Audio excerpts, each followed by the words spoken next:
우리 오늘 하나님 말씀 마태복음 25장 1절로 13절 말씀입니다. 그때 천국은 마치 등을 들고 신랑을 맞으러 나간 10처녀와 같다 하리니 미련한 자들은 등을 가지되 기름을 가지지 아니하고 신랑이 더디옴으로 다 졸며 잔세. 이에 그 처녀들이 다 일어나 등을 준비할세.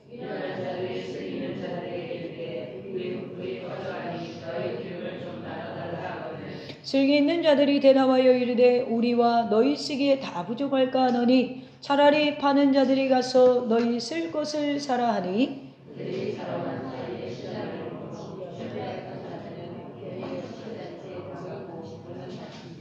그 후에 남은 처녀들이 와서 이르되 주여 주여 우리에게 열어주소서.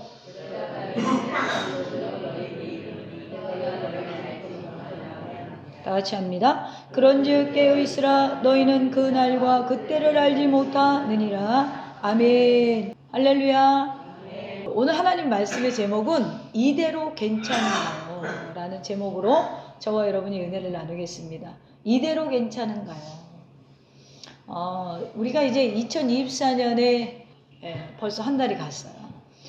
신부로, 주님을 맞이하는 신부로 깨어있는 삶을 살아가는 마음으로 제가 1월 마지막 주일 설교를 이런 질문을 여러분에게 던지고 싶었어요. 이대로 괜찮은가요? 자, 오늘 말씀을 나누면서 나는 이대로 괜찮은가? 이런 질문으로 정말 건전한 종말론적 신앙을 회복하기를 주님의 이름으로 축복합니다. 오늘 본문에 보니까 예수님이 예루살렘에 입성해서 마지막 강론을 하신 내용입니다. 그 강론이 뭐냐면 마지막으로 주님이 다시 오실 재림을 주제로 말씀을 했어요. 그런데 그 주님께서 재림에 대해서 5가지 종말의 비유를 하셨는데 첫째는 뭐냐면 도적의 비유, 그리고 신실한 종의 비유, 그리고 오늘 3번째 우리 본문이 10처녀 비유, 그리고 4번째가 달란트의 비유, 그리고 5번째가 양과 염소의 비유예요. 그런데 무려 25장에 이 10처녀의 비유, 달란트의 비유, 그리고 양과 염소의 비유가 25장에 다 기록되어져 있습니다. 오늘 본문에 10처녀의 비유로 잘 알려주고 여러분들 너무나 잘 아는 내용입니다. 이 말씀 1절에 보면 그때에 이렇게 시작이 되죠. 그래서 어떤 상황이 있었을 때에 바로 그때에 이렇게 우리가 이야기를 쓰잖아요. 그래서 어떤 상황이 있었을까? 바로 내용을 우리가 좀 알아야 돼요.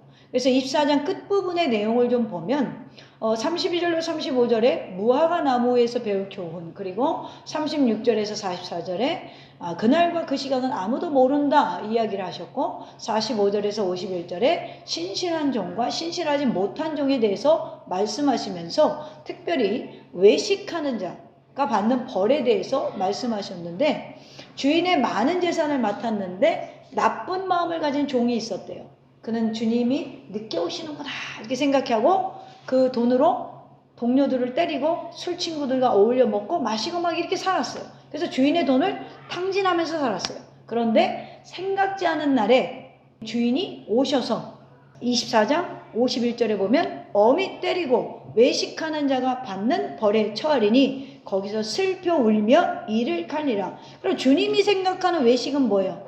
남의 돈을 가지고, 주인의 돈을 가지고 자기 돈처럼 쓰는 사람, 그리고 하나님이 주신 시간을, 주인이 주신 시간을 허비하고 낭비하는 게 외식하는 자다라고 했어요. 이 당시에 이 본문은 누가 듣는 거예요? 유대인들, 특별히 바리새인과 서기관들이 들었어요. 유대인들에게 바리새인이나 서기관은 종교 지도자급의 가문의 어떤 혈통입니다. 그러니까 이런 사람들이 하나님이 주어진 어떤 시간과 그 먼저 맡은 복음의 말씀을 가지고 허비하며 살았다는 거예요. 그리고 나서 이 말씀이 끝나고 그때에, 그리고 거듭해서 어떤 비유를 하셨냐? 오늘 우리가 읽은 10처녀의 비유를 하셨어요. 그러니까 메시지의 핵심은 24장 끝에도 깨어있으라. 내가 그날과 그 시는 알지 못하게 도둑처럼 나타날 거야. 도둑이 여러분 예고하고 오진 않잖아요. 그럼 도둑이 안 맞죠. 예고 안 하고 온다는 거예요. 근데 예수님도 그날과 그 시 모르게 오신다는 거예요. 그리고 나서 또 오늘 본문의 내용도 깨어있으라가 주제거든요. 그러니까 뭐예요? 깨어있으라 핵심으로 말씀하시고 다시 깨어있으라 이렇게 말씀하시는 거예요. 그러니까 깨어있는다는 게 얼마나 중요한가를 지금 거듭 이야기를 하고 있다는 거예요. 그러니까 여러분의 질문은 이렇게 던져야 돼요. 나는 깨어있나? 나는 오늘 본문 말씀을 듣고 나는 정말 깨어있는 자인가? 이렇게 생각을 하면 좋다라는 거죠. 그래서 오늘 영적 상태, 우리의 영적 상태가 이대로 괜찮은가? 제가 늘 하는 말이지만 지금까진 괜찮아요. 근데 말씀 듣고 나면은 안 괜찮아. 왜? 아는 만큼 지켜야 돼. 그래서 지금까지는 괜찮지만 그러나 말씀을 듣고 난 후에 여러분은 이제 깨어있는 삶을 사셔야 돼요. 그렇지 않으면 주님의 날이 도적 같은 존재가 돼요. 아무 준비 없이 맞이한다는 거예요. 그런데 깨어있으면 준비되었기 때문에 도적이 와도 두렵지 않다라는 거죠. 오늘 기름 준비 못한 신부들이 맞이하는 신랑처럼 허둥지둥 문 밖에서 슬퍼하지 말고 그날이 여러분에게 축복의 날이 되기를 주님의 이름으로 축원합니다. 그렇다면 우리가 깨어 있어야겠죠. 어떻게 하는 게 깨어 있는 거냐? 우리 정말 이대로 괜찮은가? 안 괜찮다라는 거죠. 그러면 깨어 있는다는 개념을 바로 알아야 돼요. 그럼 오늘 본문에서 말하는 깨어 있는다는 거, 첫째는 등만 가지고는 안 된다는 거예요. 지금 가만히 생각해 보세요. 슬기로운 처녀 5처녀는 누구예요? 다 크리스찬이에요. 슬기로운 5처녀만 크리스찬이 아니에요. 미련한 5처녀도 크리스찬이에요. 근데 차이점은 똑같은 건 등을 가졌고요. 차이점은 뭐예요? 쉽게 말하면 예비된 기름이 없었다는 거예요. 근데 예비된 기름 없는 자들을 성경에서 뭐라고 그러냐면 미련하다 이렇게 표현해요. 예수님이 이 땅에 오셔서 가장 많이 한 설교가 뭐냐면 하나님 나라에 관한 거예요. 근데 여러분 교회에서 뭐 제일 설교 많이 해요? 부자 되는 거, 건강해지는 거, 복 받는 거. 근데 예수님은 사실은 이런 설교를 안 했어요. 하나님 나라에 대한 걸 얘기했단 말이에요. 근데 우리는 지금 포커스가 어디 있어요? 땅에 있어요. 그러니까 뭐만 좋아? 입이 어쩔 때 벌어져? 여러분 이렇게 하시면 복을 받습니다. 그러면 입이 그냥 단 걸 안 넣어줘도 그냥 자동 벌어져. 내가 좋아하는 거 이야기하면 우리 마음에서 뭐가 올라와요? 빵긋 빙그레가 올라와요. 여러분 탄산음료를 탁 따면 기포가 쫙 오르잖아요. 그러니까 우리의 기분이 좋을 때 딱 그렇게 우리 속에서 뭐가 오르냐면 빙그레가 오른다는 거야. 빙그레 알아요? 빙그레? 웃는 얼굴 빙그레가 오른다는 거야. 그러니까 기분 좋은 소리를 하면 그날 은혜 받았대. 근데 기분 나쁜 소리를 하면 그날 은혜를 못 받았어. 근데 사실은 여러분 은혜는요 기분 나쁠 때예요. 왜요? 찔렸거든. 뭔가 반응이 왔다는 거거든요. 근데 반응이 안 오면은 그 사람 고쳐질 능력이 없어. 가망성이 없어. 그러니까 여러분 오늘 말씀 듣고 반응이 와야 돼. 할렐루야? 그래서 뭐가 우리는 올라와야 되냐면 성령이 올라와야 돼. 할렐루야. 충만하다는 건 뭐예요? 쳤을 때 쏟아졌을 때 여러분 항아리에 물이 가득 받아져 있으면 치면 뭐가 나와요? 생수가 나와요. 성령 충만하다는 게 이런 개념인 거예요. 여러분들이 뭔가에 타격을 받았을 때 우린 뭐가 나오냐면 주님이 나와야 돼. 주님의 생각이 나오고 주님의 마음을 닮은 게 나오고 주님의 소리가 나와야 돼. 근데 우리는 팍 치면 뭐가 나와요? 비타민C가 나와. 내가 여기서 욕은 못하잖아. 그러니까 가장 닮아요. 비타민이랑 뭐가 나와? 쌍화탕이 나와. 그건 뭐예요? 성령 충만한 삶이 아니라는 거예요. 근데 우리는 뭔가 외부로부터 뭔가 압박을 받았을 때 주여 아버지 저를 용서해 주시옵소서. 주님 저에게 긍휼을 베풀어 주시옵소서. 이런 말이 나온 건 뭐예요? 그게 성령 충만하는 거예요. 날아가는 새를 떨어뜨린 게 성령 충만한 게 아니라. 그러니까 여러분 오늘 분명히 여러분들이 이 본문 설교를 많이 들어서 아 기름은 성령이야, 말씀이야, 기도야, 기도를 하고 성령 충만하고 말씀으로 채워서 우리는 주님을 준비해야 돼. 여기서 끝나버려. 근데 구체적으로 그러면 내가 뭘 지금 잃어버리는지 잘 모르는 거예요. 구체적으로 우린 다 등을 갖고 있어. 여기 하나님 앞에 피곤한 몸을 가지고 주일날 쉬고 싶어도 하나님 앞에 나와서 예배를 드린다는 자체가 여러분들은 다 지금 등이 있다는 거예요. 등이 있는데 똑같이 신랑을 맞으러 나가는데 어떤 사람은 쉽게 말하면 리필용 기름이 있고 어떤 사람은 리필용 기름이 없다는 거예요. 그래서 여러분 우리가 천국은 뭐라고요? 마치 등을 들고 신랑을 맞으러 나간 열처녀와 같다. 그래서 여러분 주님이 지금 신랑을 맞으러 나간 열처녀가 자 우리가 성경에서 비유라고 이야기를 많이 하는데 비유는 보이는 것을 통하여 보이지 않는 것을 설명하는 게 비유예요. 그래서 모르는 사람에게 그 사람이 알 수 있는 것을 예를 들어서 설명하는 게 비유예요. 그러니까 천국은 등을 들고 신랑을 맞으러 나간 열처녀와 같다. 천국은 뭐뭐와 같아요? 등을 들고 신랑을 맞으러 나간 열처녀와 같다. 그러면 우리가 천국을 알려면 오늘 본문에서 등과 신랑을 맞으러 나간 열처녀의 의미가 뭔지를 알아야 천국을 알게 되는 거예요. 그러면 오늘 굉장히 이상한 얘기를 했어요. 신랑이 한 명의 처자를 기다려야지 10명을 기다리고 있어. 그 좀 말이 이상하잖아. 그렇잖아요. 10명이랑 결혼할 것도 아니고. 그러니까 여기의 열처녀는 신랑과 신부를 기다리는 사람이다. 이렇게 이해를 해요. 쉽게 말하면 들러리라는 거예요. 진짜 신부가 아니라 들러리라는 거예요. 그러면 왜 이 사람들이 등을 들고 기다리냐? 여기에는요. 유대인의 결혼 풍습이 반영되어 있어요. 유대인들은 결혼하기로 정하고 나서 약 1년 이상 준비 기간을 갖습니다. 결혼하고 결정하고 나면 함께 살지 않지만 이때서부터 법적으로 부부예요. 우리나라랑 달라요. 그러니까 약혼 이상의 의미예요. 정혼했다. 헤어지라면 같이 살지 않아도 이 기간에 만약에 헤어지고 싶으면 이혼 절차를 밟아야 돼요. 그러니까 진짜 법으로는 진짜 부부인데 아직 뭐예요? 신혼 첫날 밤은 안 지난 상태라는 거예요. 그래서 이 준비 기간에 그럼 뭐 하냐면 신랑은 신랑의 집에서 신부는 신부의 집에서 결혼 준비를 해요.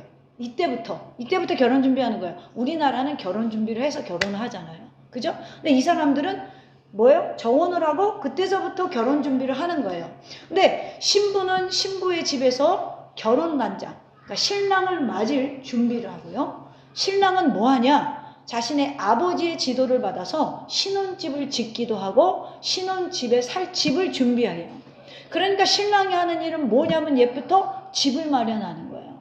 살 집을. 우리나라도 거의 대부분 아직까지 그렇죠. 자, 신랑의 아버지가 이제는 아들의 결혼 준비가 제가 인격적으로 그리고 어떤 경제적으로 좀 준비가 됐다라고 판단하면 야, 신부를 데리고 와라 이렇게 말해요.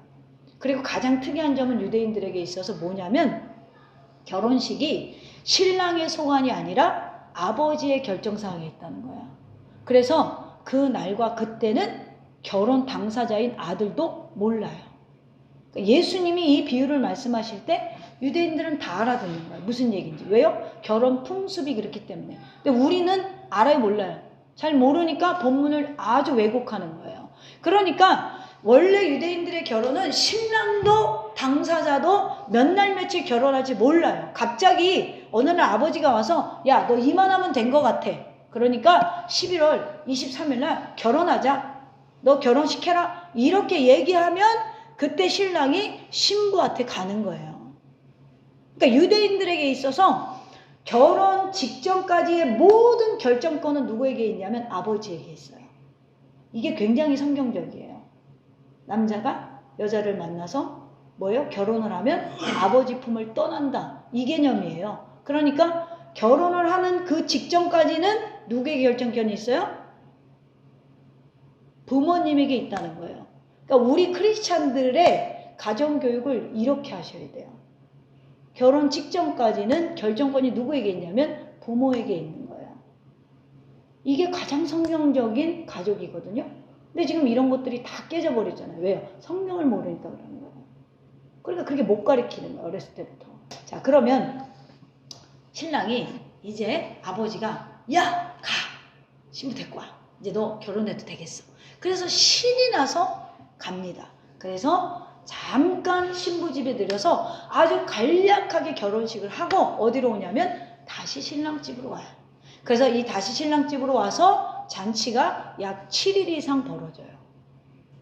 그러니까 지금 기름 등불을 들고 있는 사람들은 어디서 있는 거냐면 신랑이 가서 신부를 데리고 어디로 와요? 신랑 집으로 오는데 기다리는데 아니 주례 선생님이 주례가 길어지는 거야. 아니면은 신부가 엄마랑 헤어지기 싫어서 울고 있는 거야. 무슨 일인지는 모르겠으나 지금처럼 핸드폰이 있는 것도 아니고 전보를 빨리 칠 수 있는 것도 아니고 그러니까 기다리다 보니까 뭐가 떨어져요? 이쯤이면 와야 되는데 안 오는 거야. 그러니까 어떻게 돼요? 불이 꺼져가. 뭐가 모자라서? 기름이 모자라서. 자, 이 이야기를 배경으로 한 비유라는 거예요. 자, 신부를 데리고 오늘 신랑을 기다리던 10명은 등을 들고 신랑을 맞으러 나간 사람들입니다. 신랑이 오는 길에 등을 밝히고 서 있어요. 왜요? 이 당시에 등이 있어요? 지금 전기를 탁 켜면 되지만 없잖아요. 다 등불을 들고 지금 오는 길을 밝혀주러 나간 거예요. 신랑을 기다리는 사람들은 본문에서 예수님을 기다리는 모든 크리스천을 말합니다. 모든 시대의 모든 그리스도인들은 예수님의 오심을 믿고 예수님이 오는 것을 뭘 밝히고 등을 밝히고 너는 깨어있어 주를 반겨 맞아라. 할렐루야. 제가 한 얘기가 아니고 찬송가 내용이에요. 그런데 문제가 발생했어요. 신랑이 안 와. 어떻게 됐는지 이유는 설명하지 않는데 안 와. 더디 와. 왜 더디 올까? 원래 유대인들은 신부집에서 해질 무렵에 시작한 결혼식이 늦게 끝나요. 그래서 신랑이 오면 신랑과 함께 잔치에 참여할 기대만을 가지고 슬슬슬 지쳐가는 거예요. 아마도 고개를 길게 내밀고 언제 오나. 그러다 자리도 잡고 다리도 좀 두둥기고 급기야는 이제 이 사람들 졸기 시작합니다. 그래서 어떤 사람들이 5절에 보면 신랑이 더디 오므로 다 졸며 잤세 이랬더니 깨어있는다는 게 잠 안 자고 기도하는 거라고 생각하는 경우가 있어요. 그 얘기하는 게 아니에요. 지금 기름 없는 거 얘기하는 거지 지금 조는 게 문제야. 여러분 슬기로운 사람들도 졸았어요. 가만히 성경 보세요. 지금 지혜 있는 사람도 지혜 없는 사람도 지금 육신의 한계가 오니까 다 졸았어요. 문제는 예비된 게 없다는 거예요. 예비된 게. 그러니까 등만 가지고 돼요? 안 돼요? 안 돼요. 우리 더생교회 성도들은 뭐가 있어야 돼요? 기름이 있어야 돼요. 할렐루야. 예수님을 기다리는 사람, 시간이 지나면서 자리 잡고 하는 조는 사람, 드디어 신랑이 왔어. 7절입니다. 이에 그 처녀들이 다 일어나 등을 준비할세. 신랑이다! 앞에서 부르는 사람이 있어요. 외치는 자가 먼저 있습니다. 그러니까 지금 뭐예요? 정비하고 오는 길을 쫙 밝혀줘야 되잖아요. 잠을 자다가 다 일찍 일어나서 등을 준비합니다. 등불은 각각 개별적으로 준비하는 거예요. 만일 등불을 들지 않은 불청객이나 강도 취급이 되어서 잔치에 참여할 수가 없어요. 이 잔치는 등불을 들고 와야 되는 거예요. 유대인들의 결혼식에는. 자, 몸이 피곤하면 잠을 자는 것이 정상입니다. 그런데 다 기다리다가 다 졸았고 다 일어나 등을 준비하는데 다 같은 모습이 아니라 2절에 보면 그 중에 5은 미련하고 5은 슬기로운 자라. 다 신랑을 기다렸는데 5은 미련했고 5은 슬기로웠다. 여기에 미련한 헬라어 모로스는 앞뒤가 꽉 막힌 어리석은 이런 뜻이에요. 앞뒤가 꽉 막힌 어리석은 자, 미련한 자다. 그리고 여기 슬기로운 푸흐로니모스라는 단어는 여러 가지를 생각하고 판단하는 지혜로운 사람을 가리킵니다. 그러니까 미련한 사람과 지혜로운 사람의 차이는 무엇이에요? 3절에서 우리 말해주고 있어요. 미련한 자들은 앞뒤가 꽉 막힌 어리석은 사람들은 등을 가지되 기름을 가지지 아니하고 뭐예요? 앞을 내다볼 수 있는 지혜가 있다 없다? 없다는 거예요. 미련한 사람은 등을 가지되 기름을 가지지 않았다는 거예요. 이것이 오늘 본문이 말하는 어리석은 신앙생활을 하는 사람들이라고 지적하는 거예요. 기름이 전혀 들었지 않는 빈잔을 가지고 있다면 어리석은 거예요. 여기서 우리가 알아야 되는 게 뭐냐면 이 당시에는 우리가 생각하는 이 기름이 이렇게 밑에 받쳐져 있는 램프를 생각하시잖아요. 이 당시에는 그런 등이 아니라 횃불 개념이에요. 그러니까 쉽게 말하면 종지사발 같은데 심지만 딱 걸쳐놓는 등. 그러니까 이 기름이 타야 얼마나 타겠어요. 계속 부어주는 거예요. 계속 부어주지 않으면 이건 꺼지게 돼 있다는 거예요. 그런데 이 사람들은 신랑 금방 올 거야 이러고 그냥 나갔다가 보니까 기름이 없는 거예요. 그런데 4절에 슬기 있는 자들은 그릇에 기름을 담아 등과 함께 가져갔다. 슬기로운 사람은 등과 함께 그릇에 기름을 담아서 여유분을 가져갔다는 거예요. 리필용 기름을 담아갔다는 거예요. 그렇습니다, 여러분. 등만 가지고는 신랑이 오는 걸 기다릴 수가 없어요. 우리는 기름을 예비하는 깨어있는 삶을 살아야 돼요. 우리가 여기서 기억해야 할 것은 사람이 우리가 생각하는 것보다 훨씬 더 신랑이 늦게 왔다는 거예요. 지금 막 여기저기서 뭐 우리나라 전쟁 난다, 뭐 주님이 뭐 오실 때가 다 됐다, 뭐 이론적으로 계시록을 설교하면 뭐 저 목사님을 깨어있게 하여 주옵소서 막 이래요 요즘에. 할렐루야, 놀렐루야야. 근데 여러분 생각하는 것보다 주님이 늦게 왔어요. 근데 예고는 계속해. 신랑이 올 거야. 그럼 우리는 뭘 준비해야 되는 거야? 여기저기서 전쟁 난다, 여기저기서 뭐 주님이 오신다, 이거에 흔들리지 말고 우리 뭐 해야 되냐면 오늘의 삶에서 내가 기름을 준비하는 삶을 살아야 돼. 주님이 오시는 것을 밝힐 수 있는 예비된 뭔가가 있어야 된다는 거예요. 베드로서 3장 8절에 보면 베드로가 이렇게 말해요. 사랑하는 자들아, 주께서는 하루가 1000년 같고 1000년이 하루 같다는 이 한 가지를 잊지 말라. 자, 2000년이 지나도록 예수님이 안 오니까 예수님의 약속을 못 믿겠다고 해서도 안 되고, 그리고 내일 당장 온다고 해서 거기에 휩쓸려도 안 된다는 거예요. 우리는 뭐만 준비하면 돼요? 기름과 등을 준비하면 언제든지 신랑이 오면 들고 일어나 나가서 맞을 준비가 되어 있다라는 거예요. 어떻게 보면 2000년이라는 시간이 하나님의 입장에서는 이틀밖에 생각이 안 들 수도 있어요. 주님이 왜 안 오세요, 목사님? 그런 분들이 있어요. 그럼 제가 그래요. 너 때문에 안 와. 너 회개하고 열매 맺고 하나님께 영광 돌릴 때까지 기다린다는 거예요. 기다린다. 기다리고 기다려요. 주님의 약속은요, 어떤 사람이 더디다고 생각하는 것이 더딘 것이 아니다라고 베드로전서 3장 9절에 이야기하고 있습니다. 사람의 생각에 늦은 것뿐이에요. 다만 생각해야 될 것은 우리가 기름이 예비되어 있느냐라는 거예요. 두 번째로 이 기름은 아무에게도 빌릴 수 없다라고 이야기해요. 오늘 이 비유에서 우리가 충격적으로 접하는 것은 뭐냐? 부족한 기름은 아무에게서도 꿀 수 없다는 거예요. 여러분, 돈은 없으면 어디 얘기해서 꿀 수 있습니다. 근데 여러분, 주님 오실 때 기름은 누구한테 얘기해도 못 꿔. 예전에 우리 어머니 고향에 할아버지가 있었어요. 이 할아버지가 얼마나 호인인지 자기 부인은 하나도 안 도와주면서 남의 부인 과부들은 다 도와주고 다닌대요. 그래가지고 이 할아버지 부인이죠. 맨날 교회 가서 기도하는 권사님인 거예요. 여보, 교회 가야지. 그러면은 나는 잔에 올라갈 때 치맛자락 붙잡고 같이 올라갈 거야. 옛날에 우리나라는요, 재림신앙이 굉장히 강했거든요. 치맛자락 붙잡고 갈 거예요. 그랬는데 먼저 죽었대. 할렐루야. 같이 못 가는 거예요. 그래서 이 기름에 아무도 빌릴 수 없다는 건 각자의 행한 대로 기름 준비가 된다는 거예요. 예비한 대로. 8절에 보니까 미련한 자들이 슬기 있는 자들에게 이르되 우리 등불이 꺼져가니 너희 기름을 좀 나눠달라 하거늘. 9절에 뭐라고 그래요? 슬기 있는 자들이 대답하여 가로되 우리와 너희 쓰기에 다 부족할까 하노니 차라리 파는 자들에 가서 너희 쓸 것을 사라. 뒤늦게 가가지고 상점에 가가지고 기름을 사는데 어떻게 돼요? 잔치집 문이 닫혀버렸어요. 그렇습니다. 우리의 삶은 누구도 대신할 수 없는 거예요. 신앙생활도 마찬가지예요. 각계전투예요. 열처녀들은 신랑이 밤늦게 도착했다는 정과를 받아요. 저는 좀 그래요. 문제가 생기기 전까지는 기도를 해요. 근데도 문제가 발생될 때가 있어요, 우리가. 그렇잖아요? 하나님이 우리를 시험하기 위해서도 또 우리를 연단하기 위해서도 주실 때가 있어요. 그러면 그 문제는 이제 헤쳐나가야 되는 거야.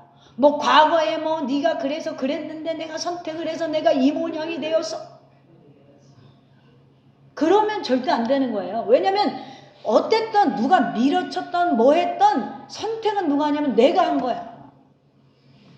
결혼식에 내가 들어가지 남이 들어갔어? 그러니까 이제는 뭘 헤쳐나가야 되냐면 정말 지랑이 같은 야곱이라 할지라도 헤쳐나가야 되는 거야. 이제는 내가 어떻게 아름답게 이걸 헤쳐나가야 되느냐. 내가 뭔가 결정하면은, 그래서 저는 항상 그래요. 문제가 발생이 딱 되면은 이제는 뭐 옛날에 내가 그랬는데 너 때문에 내가 이 선택을 했는데 이런 얘기는 이제는 그건 하나님 앞에 엄청 치사한 거야. 우리 이제 뭐 해야 되냐면 그 문제를 내가 어떻게 극복해야 되나. 저는 이 생각부터 해요. 이게 벌어졌으면은 이제는 이건 내가 어떻게 해결해야 되는 거야. 신앙생활도 마찬가지예요. 내가 어떻게 선택을 하고 이 땅에서 얼마나 성실하게 하나님의 일을 하느냐에 따라서 상벌이 나눠지는 거예요.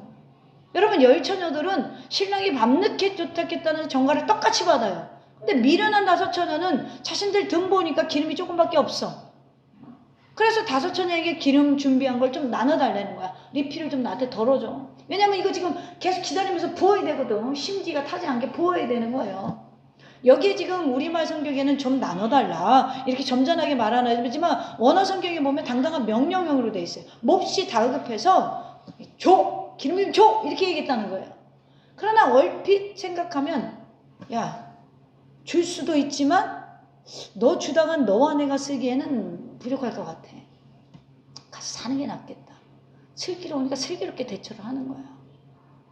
우리와 너희 쓰기에 부족할 까노니. 얼핏 생각하면 굉장히 인색한 것 같지만 여기 이들은 주님이 뭐라고 그러냐면 슬기 있는 자라는 거예요. 미래를 내다보는 자라는 거예요. 그렇다면 이 비유에서 주님이 말하는 건 뭐예요? 신앙의 내용은 남의 것을 빌릴 수가 없다는 거예요. 신앙생활은 남의 것 빌려서 할 수가 없다는 거예요. 도전받았어도 하는 건 내가 하는 거야. 어떤 설교를 듣던 간증을 듣던 도전받았어도 하는 건 내가 하는 거예요. 그러니까 기름까지 준비하는 모습의 삶의 내용. 어떤 사람은요, 예를 들면 먼 거리 여행 가는데 한 번도 안 갔는데 아무것도 준비 안 해. 그리고 이렇게 말해. 사면 돼. 제가 그렇거든요. 가서 후회해. 근데 어떤 사람은요, 갈 때 다 챙겨가는 거예요. 예? 칫솔 치약 그거 얼마나 한다고 그거까지 다 바리바리 세게 갖고 가는 사람이 있어요. 이것이 뭐냐면 생활 패턴이에요. 스타일이라는 거예요. 이런 사람은 다른 것도 좀 준비를 잘해요. 어떤 사람은 내일이 시험인데 오늘 공부해서 이렇게 기도해. 주님, 제가 머리가 돌머리라서 하나님 저에게 지혜를 주셔서 내일 시험에 꼭 합격하게 하여 주시옵소서. 난 이러고 시험 붙는 사람을 못 봤어. 그래놓고 그래. 주님이 내 기도를 안 들어줬대. 주님은 분명히 시간을 줬어. 공부할 시간을. 공부를 하면서 지혜가 안 생기면 그때 기도해야죠. 기억나게 해주시고. 신앙생활에 여러분 내용이 있어야 돼요. 후투루마투루 하면 안 돼요. 기름이라는 거는요, 여러분 열매를 따서, 기름은 어떻게 만들어요? 열매를 따서 이 살육을 버리고 안에 씨를 빼서 뭐요? 압축해서 짜서 내리는 게 기름이란 말이에요. 그러니까 열매는 내용이 없으면 절대로 뭐예요? 열리지도 않지만 기름은 더 내용이 없으면 그 기름을 만들 수가 없어요. 저는 신앙생활의 내용 중에 첫 번째, 누가 막 성령 충만, 뭐 기도 충만, 말씀 충만이라고 하는데 저는 첫 번째가 성실이라고 생각해요. 성실함. 내가 하나님 앞에 얼마나 성실하게 예배에 참석하고 내가 얼마나 성실하게 하나님을 경외하는 삶을 사느냐.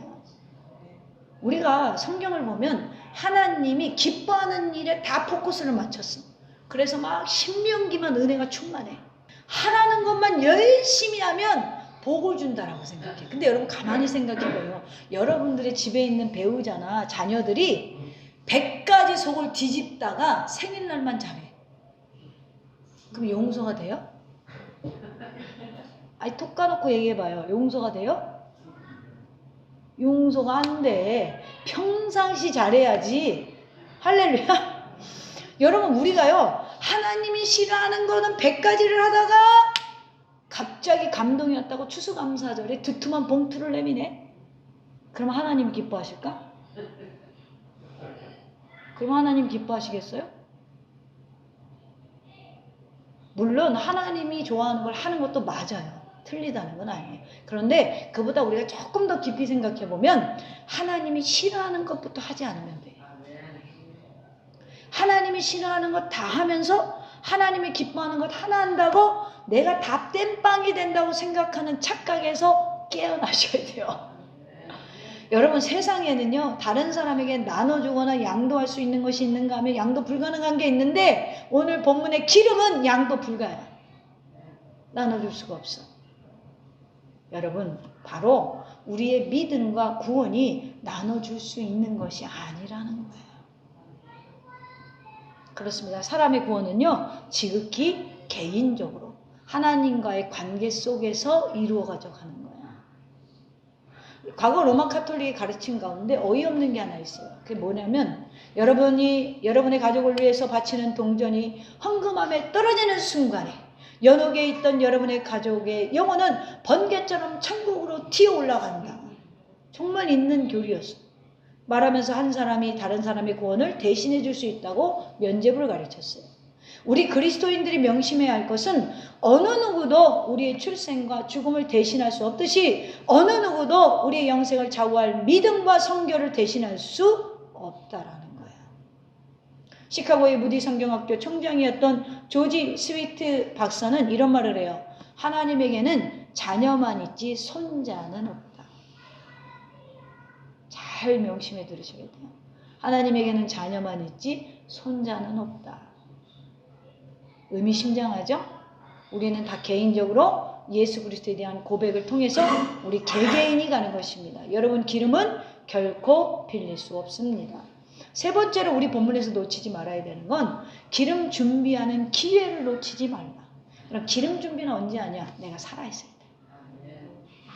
내 심장이 뛰고 있을 때. 할렐루야? 늦지 않았어요. 할렐루야.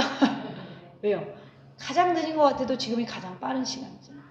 저는 이런 비유를 보면, 오늘 본문의 비유를 보면 나오는 질문이 하나 있는데, 그게 뭐냐면, 과연 이 미련한 5 처녀가 그동안 기름이 없는 걸 몰랐을까요? 제가 보기엔 알았어. 우리가 신앙생활 하다 보면 이런 생각해요. 나 이러면 이대로는 안 되는데. 이거를 알아. 근데 안 해. 이거 모르는 사람 거짓없어. 신앙생활을 뭐 1, 2년 한 사람은 모를 수도 있어요. 근데 한 5년, 10년 올라가는 사람은 이대로 괜찮을까? 이런 질문을 스스로 해봤을 때 알아요.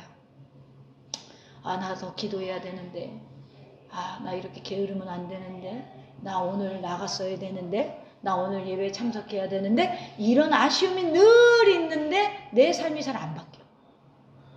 10절에 보면 그들이 살아간 사이에 신랑이 옴으로 준비하였던 자들은 함께 혼인잔치에 들어가고 문은 닫힌지라. 이것도 유대의 결혼을 풍습을 알아야 이해되는 거예요. 이 당시에 유대인의 혼인 관습에 따르면 신랑과 신부가 함께 입장하여 혼인잔치가 시작되면은 집안의 문을 닫아요. 왜일까요? 이 당시에는 강도와 도둑이 많았거든요. 그러니까 잔치집에 뭐가 많아요? 먹는 것도 많고 돈도 많고 다 많잖아. 그러니까 이것만 노리는 강도떼들이 있었어요. 왜요? 이 안에만 밟지 밖은 중동 지역이 깜깜해요. 그러니까 시작이 되면 문을 닫는 거예요. 그러면 실제로 이들은 혼인잔치가 시작돼서 한번 문이 닫히면 안에서 축제가 벌어지기 때문에 밖으로 잘 안 열어줘요. 그래서 11절에 그 후에 남은 처녀들이 와서 이르되 주여 주여 우리에게 열어주소서. 이 당시에는 높은 사람을 지칭할 때 주라는 말을 많이 썼습니다. 처녀들의 간절한 소원과 애걸에 대하여 신랑의 대답은 너무나 냉정하죠. 대답하여 이르되 진실로 너희에게 이르노니 12절에 내가 너희를 알지 못하노라. 어떻게 알아요? 들러리들을 다 모르는 거예요. 이 사실이 우리에게 보여주는 건 뭐예요? 구원의 때가 있다는 거예요. 이때라 이때라 주의 긍휼 받을 때가 이때라. 할렐루야. 구원에게는 항상 있는 게 아니에요. 때를 놓치면 영원히 후회하게 된다는 거예요. 기름 준비할 수 있을 때가 있습니다. 봉사할 수 있을 때가 있어요. 기도할 수 있을 때가 있어요. 헌신할 수 있을 때가 있어요. 주를 섬길 수 있을 때가 있어요. 시간은 기다려주지 않습니다. 사랑하는 도샘의 가족 여러분, 잃어버린 시간은 다시 돌아오지 않아요. 혼인집 잔치에 문이 닫혔어요. 한번 닫히면 기회가 없대요. 하나님의 사람 노아가 방주를 준비하던 오랜 세월에 언제라도 기회가 있었지만 노아가 방주로 들어가는 그 순간까지도 사람들은 비웃었습니다. 야, 이 산까지 비가 오겠어? 여러분, 주님이 다시 오지 않는다고 비웃는 사람들이 있어요. 그러나 주님 반드시 오신다고 했어요. 마틴 루터의 설교 중에 재미있는 예화가 있습니다. 사탄이 어느 날 자기 부하들을 세상 사람들을 미혹하기 위해서 파송하는 기간에 그들에게 훈시를 했다고 합니다. 사탄 대장이 어떻게 해야 많은 사람을 유혹해서 지옥으로 끌고 오겠는가? 한 졸개 사탄이 이렇게 말했대요. 난 하나님이 안 계시다고 돌아가면서 얘기하고 다니겠습니다. 그랬더니 그 사탄 대장이 이렇게 말했대요. 그거 오래전부터 해먹은 건데 그 방법으로는 안 되더라. 그래서 또 다른 졸개가 아이디어를 내면서 얘기했대요. 나는 돌아다니면서 지옥이 없다고 말하겠습니다. 그러면 사람들이 죄를 더 많이 지을 것 같습니다. 그러니까 대장 사탄이 또 빙그레 웃으면서 하는 말이 그렇지 않아도 사람들이 지옥을 안 믿어. 그랬다는 거야. 그러면 고난을 주겠습니다. 고통을 많이 주면 하나님을 믿지 않지 않겠습니까? 그랬더니 사탄 대장이 하는 말이 내가 지금까지 고통을 줘봤는데 고통을 하면 쟤들은 순교해. 순교한다는 거예요. 여러분, 초대교회는 진짜 그랬거든요. 진짜 그랬거든요. 그래서 왕초 오래된 사탄이 저 뒤에서 하는 말이 내가 보니까 이렇게 가서 말해봐봐. 서두를 것 없고 천천히 예수 믿으시오. 이 방법이 제일 통하댔디다. 마귀는요, 우리를 자꾸 미루게 해요. 이번 주는 어디가 좋대? 여러분, 우리는 언제나 기회가 있다고 착각해서 안 됩니다. 마음만 먹으면 나 교회 갈 수 있어. 마음만 먹으면 나 언제라도 봉사할 수 있어. 난 마음만 먹으면 언제라도 헌신할 수 있어. 난 마음만 먹으면 기도 하루에 5시간, 6시간 할 수 있어. 여러분, 삶의 기회는 그렇게 계속 주어지는 게 아니에요. 어느 순간 내 인생의 문이 닫혀버릴 수가 있다는 거예요. 고린도후서 6장 2절에 보니까 보라 지금은 은혜 받을 만한 때요. 보라 지금은 구원의 날이로다. 교회 시대인 지금까지 아직까지는 구원의 문이 여러분 열려 있습니다. 사랑하는 더샘의 가족 여러분, 우리의 신앙이 이대로 괜찮은가 질문해 보시기 바랍니다. 오늘 주님의 음성에 귀 기울여서 놓치지 마시기를 바랍니다. 여러분, 신앙에 따르는 게 얼마나 중요한지 몰라요. 지금이 바로 그때예요. 오늘 주님이 여러분을 부르시고 초청하시고 계시는 바로 오늘 이 순간, 오늘 깨어있으라고 말씀하는 이 순간, 이제는 살아 역사하시는 믿음을 갖고 성령님이 주시는 선물을 붙잡고 내가 하나님의 은혜로 성령님을 모셔서 마지막 때에 기름이 넉넉하게 준비되어 있는 자로 되시기를 주님의 이름으로 축원합니다.